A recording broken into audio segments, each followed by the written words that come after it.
What is up? Thanks for that. Welcome to Build. I'm your host, Matt Forte, and we are here live at the Build Studio in New York City. Now, you know our next guest. You've seen him on shows like Nikita and Salem and movies like A Walk to Remember and Awakening the Zodiac. And starting tonight, you can see him enter the dark and climactic final season of Gotham as one of the city's most iconic villains, Eduardo Dorrance, also known as Bane. That's right, ladies and gentlemen. The great Shane West is back on the show. How about that? We excited that Shane's here?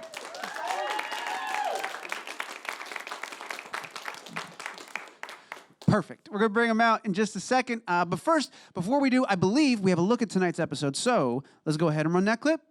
You know. Oh, man. Ladies and gentlemen, Shane West, the real deal. Yeah, that was it. Yeah, we were joking, man. That's my the whole one bit. Appearance. I'm done. That's it. You were here to tell us Riddler about took that. me out. That was quick. That was fast. Yeah. People don't know that in the original comic. Bane has two frames, two panels, and the Riddler pulls that thing, and that's it. For no reason. It was Yeah, very I don't know. strange. They brought yeah. That's the version. That's the story you guys are telling. Yes. Walk me through that day on set. No. All right, dude. I've got a chance to see. By the way. He was so good. I'm not. Yeah. I'm seeing all this for the first time. So It's pretty crazy. yeah. It's a trip. You're in for a treat, man. I hope so. Yeah, I got a chance to see. I not to brag, but I got a chance to see tonight's episode before everybody, before you apparently. That's right. And it's pretty awesome. The way you have a heck of an entrance. The way they introduce your character and the way you get into the show is pretty incredible. Yeah, it was a fun way to burst in, so to speak. Yeah. And you know, it's I've never really done this before. You know, joining a show as a recurring and coming in for something so specific, and then on the final season of a show, you don't know what anything's like. You don't know if everyone gets along. You don't know anything. You know, it's a little sad because they're moving on, and then you hope to be considered as one of the group when you get out there. And they were great. They just kind of welcomed in, and all these amazing actors and actresses on the show. I'd seen the first couple of years, but I just seeing it in person, and those massive sets were like, it was incredible. That's one of the things that's so amazing. You watch the show and like the set, you can tell when they're in a set, and there's a whole vibe and a whole air about it, and it permeates throughout the performance and everything. Oh yeah. And so I got to imagine walking into that for the first time and seeing it realized is pretty nuts. GCPD was probably twice the size of this. I mean, it was just like every set was really just massive and incredible. They were always doing crane shots. I was like, really? Another crane shot for a close-up? Wow, impressive. I wish we had that money on Nikita and Salem. We were always trying to, we would love to have had that. Yeah. Well, that's an interesting thing too. Is you do have the ability. You draw those comparisons to other shows that you put some time into, and you walk into this show. And yeah, I often wondered about that point too, like that you touched on. That you walk in, they're in their final season, their 5th season. Everyone's had a chance to bond, and you walk in as the new guy. Like, what's the vibe? Like, where do I fit? Where do I eat lunch? Like, how does that all work? That was very true. Where do I eat lunch stuff. as well? Yeah. I think what was fun about doing this in particular was playing this character, playing Bane was, it's obviously something very, very important in the Batman lore. So them being involved for 5 seasons, it didn't have to be me. It was who was going to play this character, they were going to be interested in and invested in. So no matter what, coming in, every day we were in hair and makeup, they were looking at the mask, they were looking at kind of everything, they were always kind of staring at you. I'm 6 feet in general, but I had to put on like 5-inch heels basically to add to the height for Bane. So when you walked out of the room, you kind of demanded a certain amount of attention. And Do you have to walk around those in your hotel? Figure out how to... No. Thankfully, there's a lot of camera tricks. Got it. You'll see later, giving spoilers, but you'll see later where he's like, I'm standing on a tank. Got it. There's no way I climbed up on that tank. I had to take a ladder, climb up on the tank, had to help to come down from the tank. But it looked cool. It's gotta be He just humbling. appears on the tank, and it looks cool. Yeah. What about, and you just touched on this too as well, that it is it's a significant character. These people have been making the show for a while. They know what they're doing. For you, when it comes time to get into this role, to step into this world, what do you do? How do you process the significance of this character, the fan base, the expectations of those fans? They have a certain way they think it's going to sound, it's going to look. Do you try to not think about that as you're going into the project because it's just so heavy and so much, or what do you do with that? No. I think you can't just throw that away, and I don't think you can throw away fans' legitimate concerns. I think it's you do the best that you can do with research leading up to that role. This is my first real experience. Years ago, I did a film called A League of Extraordinary Gentlemen. That was I know. a movie. graphic novel, but my character didn't exist in the graphic novel. So, and also social media wasn't a big deal then. So who knows what would have happened to me if it was? Yeah. If they would not have been a big fan of Tom Sawyer, I don't know. But you know, with Bane, there hasn't been a lot of examples on film. We had Tom Hardy, who I loved his version. And, you know, of course, we had the ill-fated version in Batman and Robin, which don't was talk about that one which too was a much. bummer. Yeah. But he looked the most like the cartoon. He And did. he looked the most like the comic. So, you know, you kind of, there's a give and take in each situation. Gotham, in its whole premise, in its whole setup, is a take on this world for all the characters. So you know, if you're a fan or not, that you're going into a whole world that is doing their unique look at what if in that kind of situation. Bruce Wayne, not even being Batman yet, in the build of the series to get him to Batman, the villains all being obviously a little older than Bruce Wayne. There's a lot of things that aren't going to coexist. But their ideas of it and following Jim Gordon's storyline in the GCPD, I always thought, I was a fan of it before I watched the show. When I heard of the pilot, I was like, this is a cool idea. You don't have to love it if you're a purist, but the idea of it, it was like, well, that's unique. That's a pretty cool thing. So you're going to see with Bane that he clearly, even seeing what you just saw now, doesn't start correctly as he had done in the comic book. But there's all these twists as each episode goes by that harks back to his time in prison, harks back to Peñadora, harks back to who's he working for. His transition into Bane is different, but you'll see that why he looks the way that he does. Yeah. He needs to. It's more of a mutated version of he literally needs this stuff to live. It's not just the venom coursing through his brains, through his blood. It's literally like he's going to fall apart and die if he doesn't wear this stuff. And you get a little bit of that just from the stuff that has been officially released. There's been some stuff in trailers and whatnot, and you see this sort of steampunk kind of angle that they take on it. And I really want to. I think I heard you say in another interview, 2 months working on the build, figuring out what it was going to look like. What takes place over those 2 months? What are they tweaking? What are they working on? What does that process look like? If you can talk about that. Yeah, sure. I mean, you know, it's a grueling process, and I'm assuming they did it for many of the characters on the show. Jeremiah, Riddler, all that kind of stuff, especially throughout the show, throughout the seasons. It's an important character. You know, they didn't want to screw it up. This is something that I had a few episodes off, which I guess is a spoiler. And they kept me in town to keep working on it. But their concept in the whole wardrobe department, which is wonderful, they really focus on all their characters, on the upper torso, on the face, the body, not as much the lower half, because they notice in film and in television, that's what kind of grasps your attention right off the bat. Kind of like a cartoon character, and sort of like illustrations too. A lot of illustrators will stop kind of drawing once they get to the waist down. A lot of times it's more up here. So in this case, they had a lot of. I mean, at one point, I had a motorcycle jacket on, but then they realized I couldn't move. It was so they couldn't get the right leather to make it really be able to move. I could move about this far. And I was like, well, I've got to actively do a lot of things here. This isn't going to work. So then it becomes a vest. Then it becomes this, and you kind of go from there. My main focus and their main focus was the mask and the chest plate. And the chest plate is there for a specific reason, which you'll see. So having that all connected to keep him alive and going was important to me. You wanted to make the little, like the venom that they'll have. You'll see it. I hope. I mean, it's there.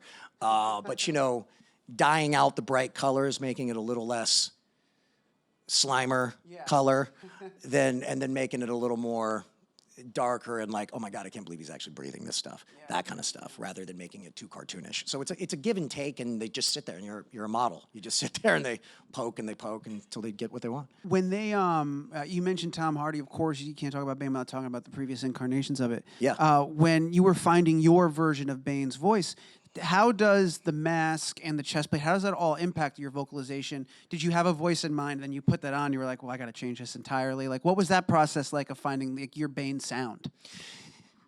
You know, it's funny because no matter what, when you put on the mask, it does something to your voice because your voice automatically becomes like this. Say anything. So in a way, you're already doing what Tom Hardy almost did. Like it changes your voice almost immediately, and it's not you throwing your voice or even trying. So for me, I wanted to use my own. I've always had a huskier voice or whatever. So I wanted to try and use that for as much as I could. I wanted to throw an homage to what Tom Hardy did as well. But I really watched the Batman the Animated Series to see that, especially that one amazing episode where to give him kind of a sing-song quality to his voice, so it's not just harsh and into the point, and he's a very intelligent. He was a very intelligent human being, a very intelligent character, and you wanted to make sure that got across. So I kind of combined all three of those things with a very uncomfortable mask to help. And then I went and had to. Actually, this is a pretty good story. One of my biggest jokes was when I saw Dark Knight Rises. I was like, I wonder if Tom Hardy took 2 months to ADR every single one of his lines. Because it was a big budget. They could have taken their time. He could have screwed up any line he wanted to, always, constantly. It didn't matter because you couldn't see his mouth. So then I do this movie, or I do this show. And I shoot everything. I do my best to nail all these lines. And then about a month ago, they're like, Shane, you need to come and do ADR. And I was like, okay. It's going to take a couple hours. And it was every single one of my lines. You had to redo every line. All of them. And it wasn't that you couldn't hear me. It was that they're also trying to change the voice as well. They're going to try and use a specific modulator or whatever it is to deepen my voice even more. So I think I might have been right about what happened on Dark Knight Rises, because on a much smaller budget, we had to do it too. So. What is that performance-wise? What does that do now? You've put that in the can. You've done it. You were on set. You were in the moment. You were present. And now, do you have to go, all right, I've already made those decisions? Or do you view it as an opportunity to like, well, you know what? If I get a second swing at this, maybe I want to do it this way instead. Like, that's the way you're supposed to, the second swing, but no one really wants a second swing. They're usually generally happy with what they want or what they did. It was a little different because this is one of the few times you have to go and do this laborious process with not having to match your voice with your own lips. So I could kind of say a specific line over and over and over and over again until they thought it was good enough, and then they could just insert it there. So it was awkward because of that, but it actually made me relax a little bit. Yeah. And they did. They changed some lines up. I got to see some scenes edited out or edited shorter. And yeah, there was certain performance changes to make it, I tried to add a little bit of comedy, dark humor, clearly, and some they liked and some they didn't. So it's a time to, kind of mess with that performance. But I think all in all, thank God for the DP. It looks great regardless. And obviously the crowd won't know what was supposed to be there. You won't. It seamlessly fits in. Yeah. And I feel like I can ask you this from what you've already told me, but you guys shot chronologically, so you got to become Bane. You didn't go in and do, and so you got to do Eduardo first. That's correct. Yeah, that's correct. And kind of sort that out. And I think that was their idea the whole time. Yeah. When they brought up this idea, me being a fan and me also knowing who Eduardo Dorrance was, and that's what they were calling the character, I talked to John Stevens and Danny Cannon, exec producers on the show, and I was like, I just sat there listening to them talk, and I was like, this has to be Bane. Like, this has to be. And finally, Danny snapped, and he was like, all right, Shane, it's Bane. Okay? It's Bane. It's going to be Bane. Is this going to work out? And I was like, well, when do you need me? And like, a week and a half. And I'm like, how big is this Bane supposed to be? Like, how muscular is this Bane supposed to be? Because there's nothing I can do in a week and a half to add 30 pounds of muscle. And they were like, good. That's not the point. This is the reason we're trying to do something a little bit different. We're trying to make this guy fit. It's more of your Fight Club version of Bane, more of that kind of, a little bit more of a realistic take on it, I guess. And that's kind of the thing too with every villain on here. Something the tightrope that this show has had to dance on from day one is like, this is the Riddler, but it's not the Riddler. This is the proto Riddler. This is before. This is Bane, but it's not Bane. Right. This is proto Bane. This is like the early stages. And so, you know, as fans, we get really excited and get carried away. It's like, oh my God, Bane's coming. But then time after time, they've delivered on like what this version is. And so like, they earn trust at this point. But that's the thing you run into with the fans of like, oh, it's going to be Bane. And it's like, well, it is, but it's different. It's like early Bane. Or is it his father? Or is it, there's so many things that it could be. Not the Joker, it's Jeremiah. I was like, well, his father was never Bane, so that would be odd. But yes, I get it. And well, no, and Cameron, you know, Jeremiah, I think his performance is phenomenal. And honestly, I think the scarecrows on this show is the coolest looking scarecrow I've actually seen. So I mean, they've done a bang up job. They've done a really good job. Tonight's the big night for the introduction, man, and it's going to be on Fox. I wrote down the tune-in time. But Thursday's at 8 on Fox, of course. But tomorrow's a big day for you as well.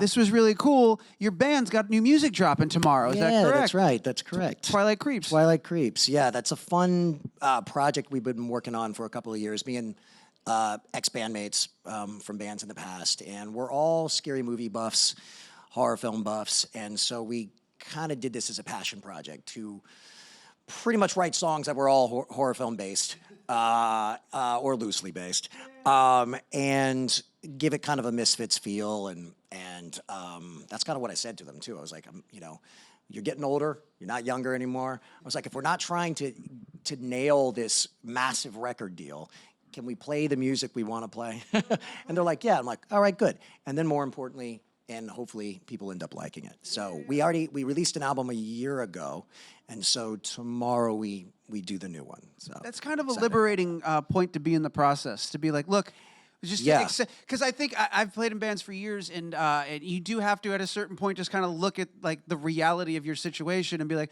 we wanted to have fun, right, guys? Like that's why we're here. Yeah. Cool. So let's accept the reality. Is it worth it not having fun? Exactly. Maybe it is, and then for some people it is. Yeah. Sometimes it is. Sometimes it is. I think with us, I was like, okay, we're not actually, you know, if something comes from it, wonderful. Cool. But then it's the same thing where a lot of the guys have girlfriends, some have families. They're like, are you just going to pick up and tour right now? And I'm like, I'm not quite sure. I'm like, okay, well then we need to back off a little bit. But people have genuinely enjoyed the music. We were able to open for Strung Out a few times in the Adolescents, and just recently Alkaline Trio. Alkaline Trio, you guys just opened. Yeah, that was crazy. And it's that we know some of these people, but they're labels and managers could care less. So they had to like the music to allow us to have the opportunity. And it's great. You know, every time we play, we get a few more people that are really interested. So we'll see. It's pretty badass, man. So that's tomorrow. And that's, you can find, I know your first one's on Spotify, your first one's out there. iTunes and Spotify. iTunes, Spotify, that's out there. We get them out. So congrats on that as well. There is one last thing, and you brought it up very early on in the talk, but I'd kill myself not to bring it because I loved this movie growing up. And you were in A League of Extraordinary Gentlemen. That's correct. And that movie, when I was growing up, was so magical and fantastical for me as a young man. I love that. Yeah. It was such a crazy film, man. Yeah. And as I've gotten older and read about it, and I found all the stuff that had Sean Connery's last movie and all that fun stuff. Still last film. It's crazy. You know, so you got to be on screen with Sean. You're one of the last people to be on screen with the freaking Sean Connery. That's a huge thing. That's a part of your story and your tale. Do you have any great takeaways or moments from your time working with the Sean Connery and like on that movie specifically and what that was all like? There's too many to I know. bring up, but there's one, because it was a 6-month shoot in Prague. But there was one thing that we were told when he showed up on set, was to not do his voice. There was a thing that was like given to us almost like a writer. Don't try and imitate Sean Connery's voice. And the cast gave up quickly and started making fun of his voice in front of him. No. And he loved it.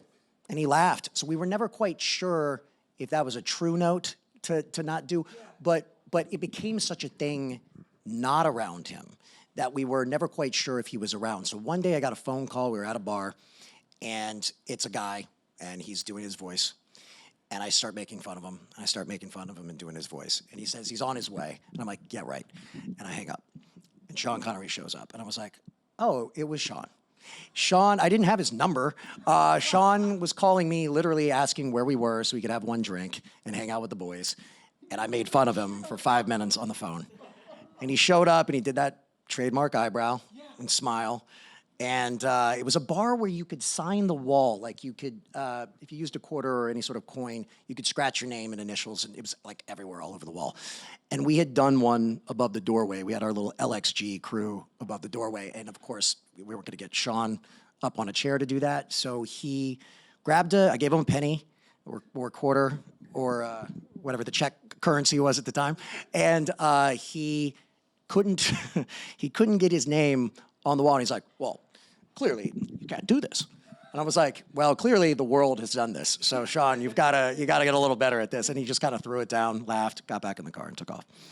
But I was always unsure when I saw him on set afterwards if he was gonna give me any crap, but he never did. He was great. He was amazing. Did you guys ever, did you keep touch after that? Obviously he had your phone number. Did he ever reach Well, out? he had our check phone numbers. Oh, yeah, Those were the little rental phones that they gave us.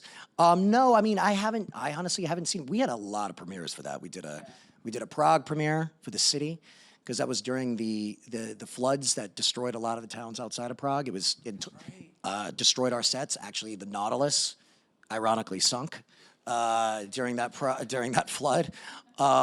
And we did a world premiere in London, and then our American premiere was in Vegas.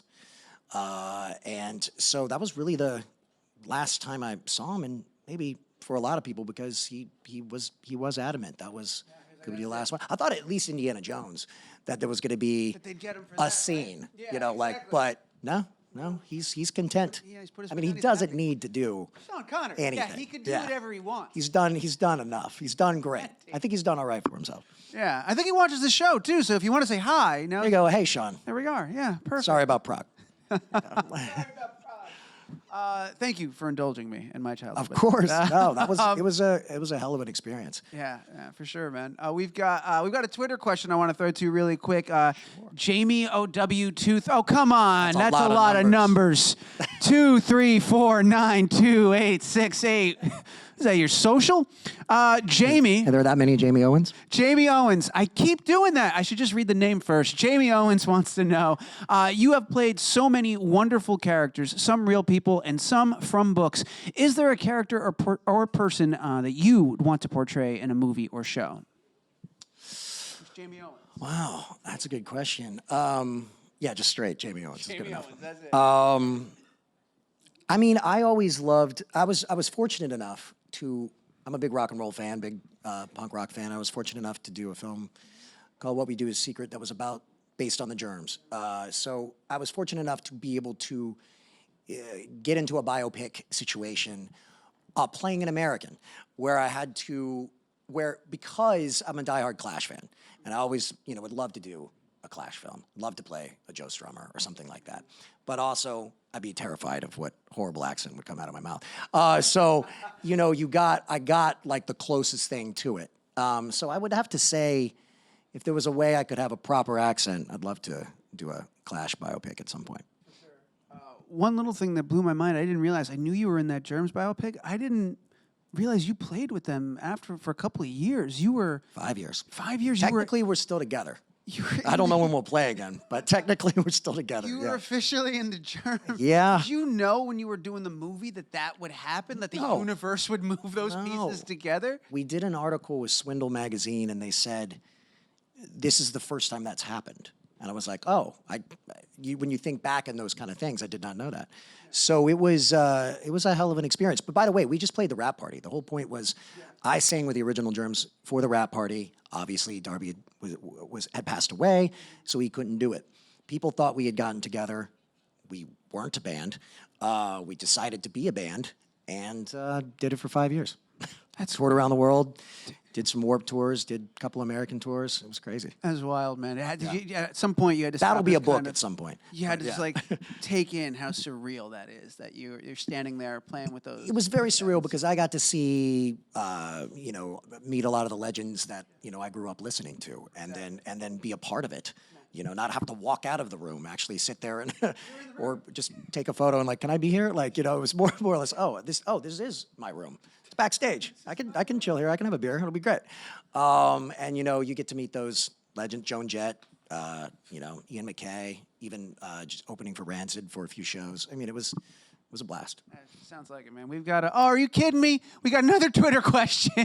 With this numbers. One's, from @LO54726999. I might have done an extra 9, and it's Loen. Loen says, "What was?" I'm doing this on purpose downstairs, guys. What was your reaction when Mandy Moore admitted she fell in love with you while making A Walk to Remember? That's a great question. Thank you, Loen. 547269999. I don't even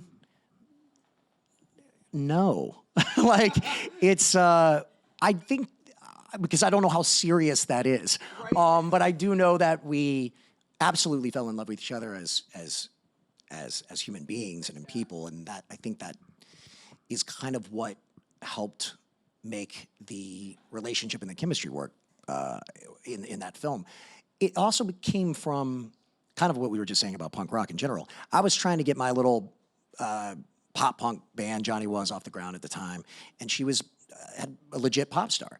And she didn't know about any music that I knew, and I didn't care about any music that she liked. And it was that whole thing. So it was just like yin and not yin and yang. It was just like opposites attract, I guess. And I don't even know if we liked each other day one, but it quickly changed day two, and it just kind of grew from that. And hearing that, was amazing. I mean, look, not to sound goofy at all, but we held hands plenty and, on set, and it was just one of those things that just naturally came where you were kind of taking care of each other. Yeah. But we knew we made a good story. Adam Shakeman pulled us aside and said, look, you can be proud that you made a good film. Whatever happens, who knows? Anyone gonna see it? No idea. So when it came out and people actually did and still talk about it now, it's become one of those films. Yeah, it's an incredible feeling. I mean, some people, actors, actresses, have a lifetime career with this and not have a film that will actually stand out so far through the test of time, or apparently 17 years so far. It's a pretty cool feeling. That's super cool. Thank you. Thanks, Twitter, for your questions. We got 2 in the room, Kate. Perfect. First one's gonna come right here from our green couch. What's your name and how many numbers are in it? Hi, green couch. Yeah. Hi, I'm Kartiki, and 6, 7 letters maybe. I'll allow it. I need to count. Yeah, there's too many letters. So I think you may have already touched on this, but what inspired you to say yes to playing Bane? He's I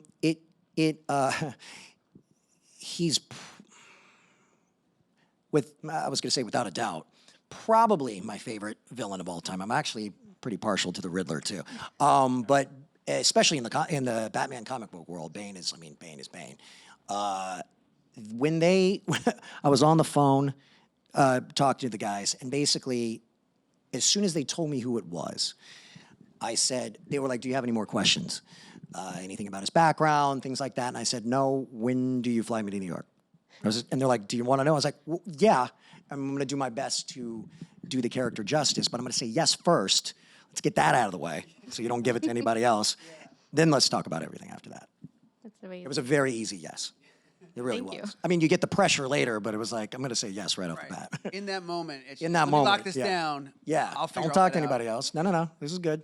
Yeah. I'm in. Yeah. Okay, we got one more. Awesome. One more question coming to us right over here. Come on over. Hi, Shane. Hi. I've loved you since The League of Extraordinary Gentlemen. It's my favorite movie. Thank you. My question, I think you might have talked about this earlier. What is your favorite previous version of Bane from other versions of him, like from the cartoon, the comic, any live action? Would it be Tom Hardy, as you were talking about? Yeah, I would say, if you want to go for comic book legitimacy, I would go from the series, the animated series.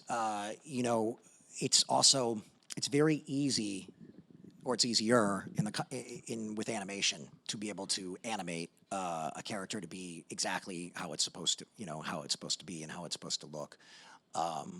But also, there hasn't been too many live action reiterations of him. So I would have to say I thought Tom Hardy did a great job.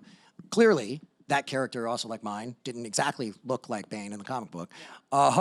But Chris Nolan's idea of it gave it this, and Tom Hardy's performance gave it this realistic breath of fresh air that I thought was needed. And it's another thing that we were looking at with Gotham, because Bane's got a lucha libre mask. That's really hard live to pull off. Yeah. It's gonna look a little silly. And it's also gonna be very difficult to talk through. And we've gone through reiterations of trying that, and it's you kind of have to find a balance. And it didn't work in Batman and Robin, but to me it worked in Dark Knight Rises, and hopefully it works in Gotham as well. It's crazy, man. That animated series, too, So good. It was so good, and at the time, there was literally nothing like it. Like, we hadn't seen Batman in animated form like that with the seriousness that they took when they made that show, man. It was crazy. I can't remember what time it came on, too, but I felt like I was watching it after school, and it was, so I'm assuming after school times.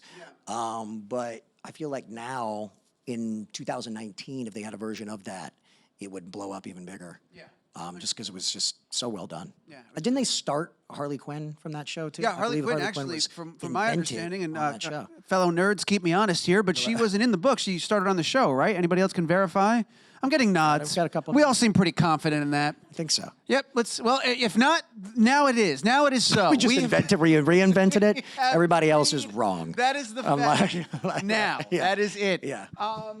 I got to let you go, man, unfortunately, but I could ask you 1,000,001 questions. You do so many cool things. You've done so many cool things and got so much in the pipeline, and I'm so grateful you made time to come hang out with us today. Thanks for hanging out with us. That's great. Let me remind everybody, Gotham, as if you need me to remind you, this show is amazing. Thursdays at 8 on Fox.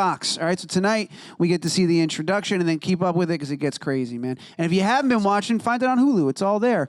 Last thing, tomorrow, Twilight Creep's got some new music, so check that out on iTunes and on Spotify. I think we got it all. Is that it? That's it. That's everything, man. All right, well, let's do the last bit of business. Everybody make some crazy noise for Mr. Shane West.